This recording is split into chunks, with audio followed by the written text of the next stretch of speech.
আগামী 21শে জুলাই দলের শহীদ সমাবেশ সফল করতে মালদায় হয়ে গেল যুব তৃণমূলের এক মেগা প্রস্তুতি বৈঠক।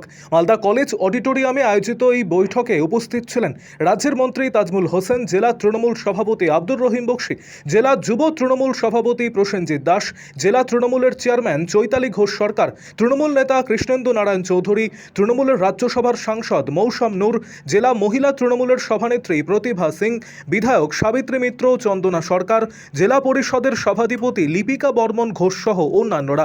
তারা সকলেই বিরাট আকারে মেগা প্রস্তুতি বৈঠক করার জন্য জেলা যুব তৃণমূল সভাপতি প্রসেনজিৎ দাসের প্রশংসায় পঞ্চমুখ হন।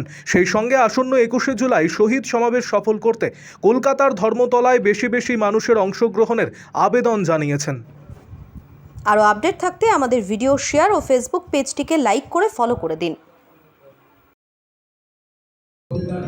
যুব তৃণমূল কংগ্রেস আজকে সভা ডেকেছে।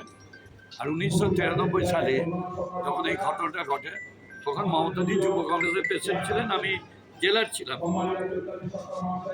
তো সেই দিনের স্মরণ করে মমতাদি ঘোষণা করেছিলেন 21শে জুলাই পরে 22 জুলাই যখন কলকাতায় মিটিং হলো, যে প্রতি বছরই যতদিন আমি রাজনৈতিকভাবে বেঁচে থাকবো, শারীরিকভাবে বেঁচে থাকবো, ততদিন পর্যন্ত আমি এই সভা করে যাব।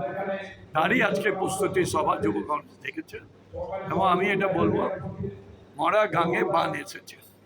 আপনি তো সে সময় ছিলেন আন্দোলনের সময়। আমি যুব কংগ্রেস সভাপতি হচ্ছে 90 থেকে 98 পর্যন্ত।